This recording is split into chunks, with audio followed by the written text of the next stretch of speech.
Hey guys, it is Seth Rival. Yes, that's a new name. Yes, the middle name is Will. I'm going to be guiding you all through the Riven builds that I've found to be good for Season 11. Yes, there's quite a few possibilities for them, but really it's quite simple. Thanks for helping me hit 1,000 subs, by the way. Make sure to throw me a like as hard as your teammates throw your ranked games. I apologize for the quality of the item pictures. As far as I can tell, it actually can't be done much differently, at least for full screen videos. So, I've been up late at night getting this build video together, many hours hand making memes, and honestly, it's been quite exhausting, so I decided to look at my competition and see how they do it. I regret doing that.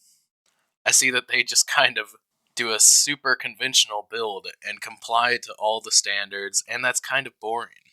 They're also all by the same person. He doesn't seem to be a bad person, but I think we can do better than a gameplay video with the new build and just playing decently. So, let's start with starting items. Out of the 3 starting items, I've flipped and flopped more than a fat kid at a swimming pool. Currently, I like Longsword the best. The reason being, when I massively outplay my laner, level 1, and get first blood on this unsuspecting, cowardly top laner, I don't generally have much health left. Then they would just teleport back to lane, and I'd be screwed. But wait, there's health pots. I slap those on my health bar, and it's basically brand new. Now I can do anything. I can farm, I can fix my wave for a good back timing, or I can just kill them again. This time, I shove the wave into tower, and I'm set for the rest of the lane.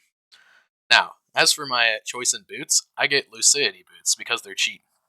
Merc treads are decent if it's an absolute must, but most of the time Lucidity is fine. Now, the first item in actually all of these builds is Ravenous Hydra. As if Riven were a part of the Hydra organization or something. Hail Hydra, I guess, bro.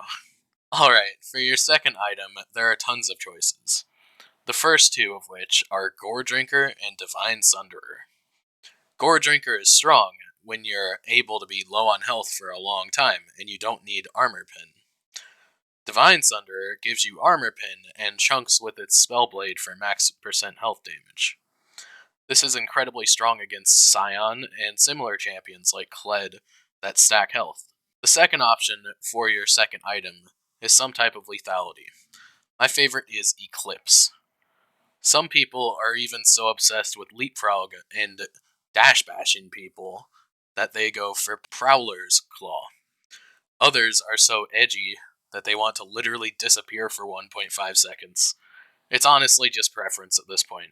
Now, for the third option, my personal favorite Riven build is Shield Bow. You get a massive shield, some lifesteal, some crit, some attack speed, and a big chunk of AD.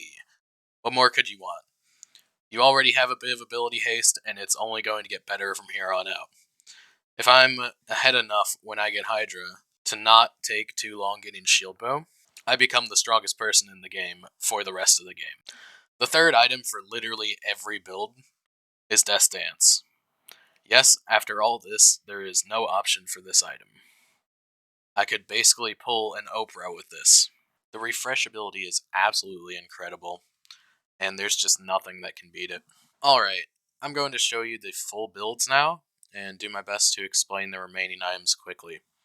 In the conventional build, we have Black Cleaver as a good source of armor pin, health, and CDR. It also has a new passive that is kind of crazy if you're not facing a tank, which is kind of ironic when you start thinking about it. But then there's also Serelda's Grudge. Now this item is absurd against tanks, and it honestly wouldn't be bad earlier in the build, but the conventional build's whole thing is durability, and that's kind of why I put it at the end. Next we have the Eclipse build. Edge of Night allows for more base health, while the Collector caps off the build with incredible damage and an execute clause. Finally, we have the Shield Bow build. This build has 2 of my favorite end-game items in it. Essence Reaver as an incredible Spellblade item to ravage towers. Then there's the Navori Quick Blades to cap off the build as the king of ability haste items. Their stats both include ability haste and critical strike as well as AD. Since the early build has so much durability, these are allowed later in the build. Here's a quick summary view of all the builds that I showed today.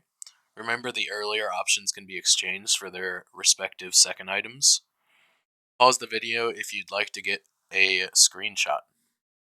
Alright, thank you guys. Don't forget to like and subscribe, and I'll see you next time.